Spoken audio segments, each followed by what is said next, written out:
Have you ever found yourself sitting alone, staring at your phone a little longer than usual, hoping it will light up, hoping someone will call, not because they need something, not because of obligation, but just to talk, to check in, to say, "Hey, I've been thinking about you." And when it doesn't come, there's a quiet ache, one that builds not all at once, but drop by drop. It's not the silence that hurts most, it's what it seems to mean, that maybe, just maybe, you don't matter as much anymore, that your value is fading, that love is walking away from you, slowly, and you're too proud or too tired to run after it. But what if I told you that you don't need to run?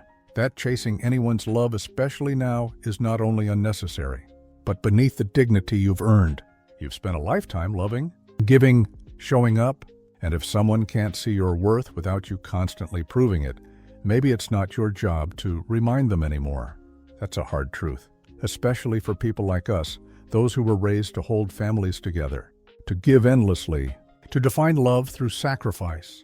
We've been taught that it's noble to wait by the door, to always make room at the table, to always be the one reaching out. And for a while, maybe that worked. Maybe it brought people closer. Maybe it made you feel needed. But there comes a time, usually quietly, often painfully, when all that giving starts to feel like it's going into a well that doesn't echo back. And when that time comes, something in you begins to whisper, there has to be more than this. Let me tell you about Nicole. She's 72, a retired school teacher, and a widow of 10 years. Her life has always been about others, her students, her children, her husband. For decades, she was the dependable one, the one who never forgot a birthday, who always picked up the phone, who drove 2 hours just to drop off soup when someone had a cold. But lately, she's noticed something. The calls from her children have become fewer, the visits shorter, the affection more polite than heartfelt. She told me once, "I feel like a ghost in my own story, like I'm here, but only when they remember." And yet, even with that feeling, she still found herself texting them every few days, offering help, asking when they might visit. She didn't call it chasing. It just felt like love. But deep down, she knew it wasn't love. It was fear that if she stopped reaching out, no one would reach back. Nicole had lost something without realizing it. Her own sense of gravity, the quiet dignity that says, "I don't need to beg to be loved." We all know that pull the desire to stay close to those we love. It's natural. But chasing someone who has already begun pulling away is like running after a train that's chosen not to stop. It doesn't just exhaust you, it chips away at your pride, bit by bit. So what do you do when you feel that shift? When someone you love starts withdrawing, whether it's a child, a sibling, or even an old friend? The answer is not to run faster, it's to stand still and stand tall, to come home to yourself. One of the first things you can do, the first quiet reclaiming, is to stop over-explaining your worth. You don't need to justify why you deserve love. You don't need to make a list of your sacrifices. You don't need to remind them of the things you've done, the nights you stayed up, the birthdays you never missed. If they can't see your value without the resume, they're not looking with love. They're looking with convenience. Dignity begins where over-explaining ends. When you stop proving and start simply being, when your presence no longer asks for applause, but offers peace. That's real power. The second quiet act of self-respect is letting go of the fantasy of who someone used to be. Sometimes, the pain we feel isn't about what's happening now. It's about the memory of closeness that once was, the daughter who used to confide in you, the son who once called just to say goodnight, the friend who used to show up without being asked. We hold on to those versions of people. We keep trying to recreate those moments, hoping they'll come back. But people change. Life moves. And if we cling too tightly to what used to be, we miss the opportunity to find something new within ourselves. Amber, a woman in her late 60s, used to talk to her younger sister every day. Then, after a family dispute, the calls stopped. At first, Amber called every few days, then weekly. Then she started writing long letters. Never answered. Finally, one morning, she folded her hands in her lap and said out loud, "I release her. I release what we were, and I welcome what I still am." That wasn't bitterness. That was bravery. To stop chasing love that's no longer reaching for you and start honoring the love still blooming within you. And maybe that's the third quiet strength we need to remember. Investing in yourself when others pull away. Because sometimes the universe isn't punishing you with silence, it's inviting you back to your own voice. What have you put aside for others? A hobby, a dream, a simple joy like walking at sunrise or sitting in the garden with no schedule at all. What would it look like to turn your attention from the door they keep walking out of and face the window that opens to your own soul? When Nicole finally stopped texting her kids every morning, she replaced that time with something else. Painting, watercolors. She'd always loved it, but never gave herself permission. One day, her daughter called and said, "Mom, you've been quiet lately. Everything okay?" Nicole smiled and said, "I've just been busy painting." There was a pause. Then her daughter asked, "Can I see what you've done?" That was the beginning of something new, not because Nicole chased, but because she stayed. So if you're sitting with silence today, if the people you love have grown distant or distracted, if your heart feels heavy from too much giving and too little receiving, I want you to know, you're not invisible, you're not forgotten. You're just being asked to remember yourself first, and that is not the end of love. It's the beginning of dignity. There's a strange kind of quiet that settles over you when you stop chasing. At first, it feels a little like loss. The space left behind when you stop sending the text first. The silence that lingers when you let someone else reach out if they choose to. But in that quiet, something else starts to emerge. Not sadness, not bitterness, but clarity. That's what happened to Brian. He spent most of his 70s trying to stay connected with his son, Jason. Ever since Jason remarried, the visits had dropped off. The calls turned into texts. The texts turned into nothing. And Brian, not wanting to seem needy, would come up with little reasons to reach out: weather updates, articles, memories. He convinced himself it was just staying in touch. But each time he didn't hear back, something in his chest tightened. Not just disappointment. It was a kind of shrinking, as if he was slowly becoming smaller in his own story. One night, after staring at his phone for far too long, Brian turned it off. He poured a cup of tea, sat by the window, and said softly, "No more begging." Not out of anger, but out of truth. That evening, he didn't feel abandoned.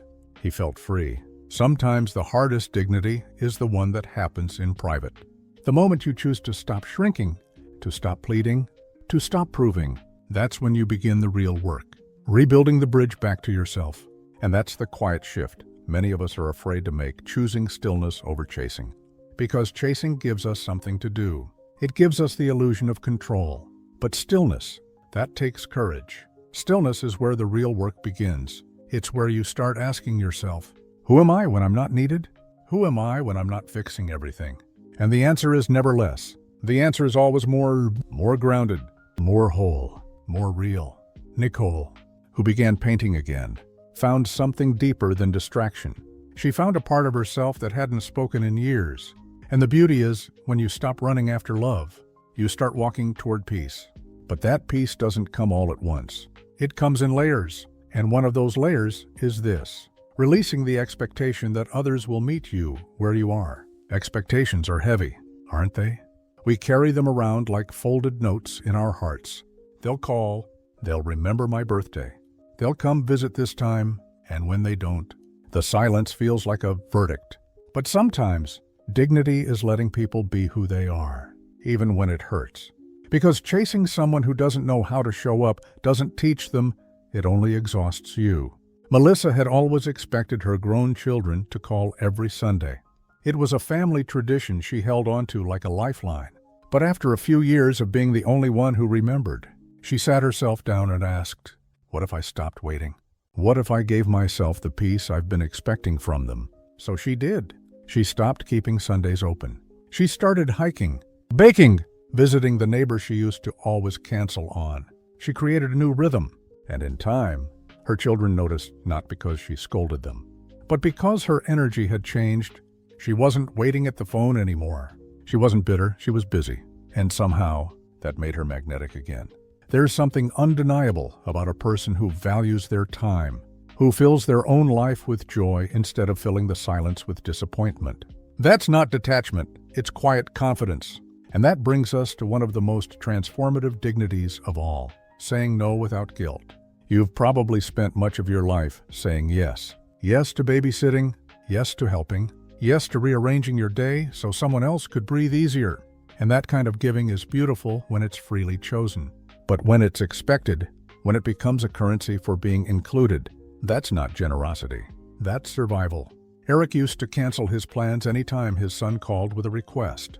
It didn't matter if Eric had a dinner, or a movie, or just wanted to be alone. He feared that saying no meant being forgotten, that if he wasn't useful, he wasn't wanted. But one Thursday afternoon, his son called last minute to ask him to pick up the grandkids. Eric had a watercolor class that night. For a moment, he hesitated. He almost said yes. But instead, he paused, smiled, and said, "I've got plans tonight. I can't." There was silence on the other end. Not anger, just surprise. "Okay, Dad, maybe next time." And you know what happened? Nothing terrible. The world didn't fall apart. The love didn't vanish. But something in Eric stood taller that night. Not because he said no to his son, but because he finally said yes to himself. We're not talking about turning cold. We're not talking about cutting people off. We're talking about choosing your soul over your fear, about honoring the life you still have to live. When people pull away, it's easy to make it about you, to believe you did something wrong, to wonder if you were too much. But sometimes it's not you. Sometimes they're just in their own world, their own pain, their own blind spot. And the greatest kindness you can offer, both them and yourself, is not to run after them, but to stay grounded in your own light. Because dignity doesn't scream, it doesn't chase, it doesn't beg. Dignity waits. It waters its own garden. It sings in an empty room. It knows that the right people, the real ones, will find their way back. Not because you pulled them, but because you never lost yourself waiting. There's something powerful that happens when you stop chasing love and start embodying it instead. Not the kind that seeks constant validation, not the kind that pleads to be noticed, but the kind that says, "I am whole, even when I'm alone." When you begin to live from that place, the energy around you shifts. People feel it even if they can't name it. You're no longer orbiting around them. You're standing in your own center. That's what began to happen for Eric. After that one small no, something inside him opened. It wasn't just about the art class. It was about the permission he finally gave himself to choose his joy over obligation. Week after week, he kept going. And each time he left the house with his art supplies, he carried himself a little taller, not because he was defying anyone, but because he was finally respecting himself. And the most surprising thing, his son started checking in more, not out of guilt, not because Eric said anything, but because he sensed a shift in the relationship. Eric was no longer passively available. He was present, but not dependent. And that's the kind of presence people begin to respect, even if they don't say it out loud. We think we have to keep giving to be loved. But often, it's when we stop overgiving that others finally start giving back. That's what happened to Amber, too. After releasing the old patterns with her sister, she didn't fill the void with resentment. She filled it with curiosity. She joined a small book club. She got a haircut she'd always wanted, but never thought she should. She even took herself on a weekend trip to the countryside, just because it sounded peaceful. She said to me once, "I realized I was waiting for someone to bring life to me, when, all along, I could bring it to myself." And that's one of the quiet miracles of letting go. You stop sitting by the door, waiting for love to return, and you step outside into the world again, arms open to what is, not just what used to be. And somewhere in that soft unfolding, you begin to glow again, not loudly, not dramatically, but in the way people notice, even if they don't say a word. Your adult children may start to linger longer on the phone. A neighbor might ask if you'd like to come along to something. A friend from long ago might reach out because they felt a nudge. None of these things are guaranteed, but they become more possible when you stop clinging to the people who left and start drawing closer to yourself. The beauty of living in your own light is that it doesn't need applause. It's not performative. It's not about convincing anyone of anything. It's simply about being rooted. Dignity doesn't chase. It attracts, not by force, not by manipulation, but by being quietly, unmistakably whole. Laura, who spent years over-functioning for her family, eventually decided to reclaim her weekends. She stopped filling her calendar with obligations and started filling it with things that nourished her. Cooking for herself with joy instead of stress, turning music on in the background while she painted her kitchen walls a warm, soft yellow. She didn't announce this transformation. She simply lived it. And over time, her children, once too busy to visit, began noticing the change. Her tone was lighter, her presence less urgent. She no longer reminded them of how much she did. She just smiled and asked about their lives without needing anything in return. That's when the calls became less about duty and more about connection.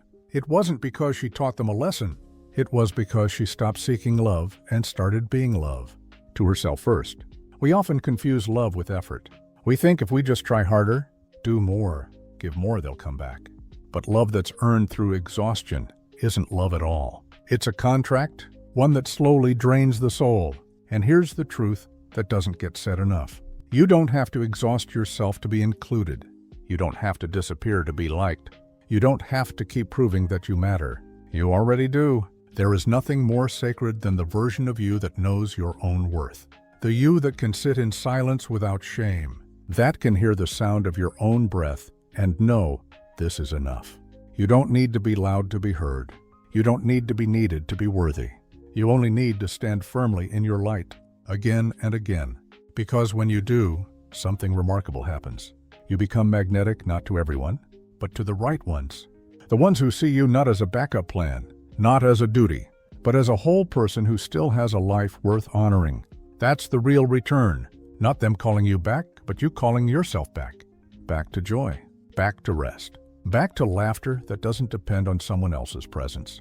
And maybe the love you were chasing begins to find its way back to you. Not because you begged, but because you remembered who you were before they forgot. You're still that person. You've always been that person. And now, it's time to live like it. If you've stayed with me all the way to this moment, I want to pause here, right here, and say thank you, not just for watching, but for opening your heart, for letting these words sit with you, for being willing to reflect on a kind of love that's not about reaching out, but about returning inward. There's something sacred about the quiet hours in life. When the noise dies down, when the calendar slows, when the house is still and there's time, real time to think, to feel, to remember, it's in those spaces that we begin to understand what love really means and where dignity truly lives. If you've ever felt yourself pulling out the phone only to put it down, wondering if you'll seem too eager, too desperate, too much. If you've ever swallowed words because you didn't want to make someone uncomfortable, or said yes when your soul whispered no, just to stay in someone's good graces. If you've ever watched someone walk away, not in anger, but in apathy, and questioned your place in their life, then know this: you are not alone. Thousands, maybe millions, of people your age are walking the very same path right now, and many of them have never spoken it aloud, but they feel it. That quiet ache of fading into the background, of being loved only when convenient, of losing connection not because they stopped loving, but because others forgot how to stay. But maybe this is the moment you stop waiting. Maybe this is the moment you take yourself seriously again, not to punish, not to perform, but to reclaim your time, reclaim your peace, reclaim your joy, reclaim the deep, rooted knowing that you are enough, even if no one texts back. You don't have to chase love to be worthy of it. You don't have to fight for a seat at the table. You built the table. You fed generations at it, and you still belong. I want to invite you to do something today. If it feels right, write your story in the comments. Share something from your own journey. Has someone in your life pulled away? How have you learned to cope with that space? What helps you stay grounded when your heart feels heavy? Your voice could be the light someone else needs right now. And if you found comfort in this message, if even one sentence made you feel understood, I'd love for us to stay connected. Click the subscribe button below, not just to support this channel, but to keep this space growing. A space where voices like yours matter, where your wisdom, your hurt, your humor, your healing, all of it is welcome. There's a quiet revolution happening. Among the overlooked, the underestimated, the ones who gave and now stand up gently and say, I'm still here, and I want you to be part of that. Not by doing anything flashy, not by changing who you are, but by being who you are fully, bravely, unapologetically. Because the truth is, you never had to earn love by being useful. You never had to disappear to stay included. You never had to chase anyone who chose not to see you. You are not behind. You are not broken. You are not too late. You are whole. You are strong. You're still rising, and from this day forward, may your love no longer run outward toward people who aren't reaching back. Let it come home. Let it wrap around you first, because dignity starts there. Always. Right here, right now. With you. Until next time, take gentle care of yourself, and remember, your worth was never meant to be chased. It was meant to be honored.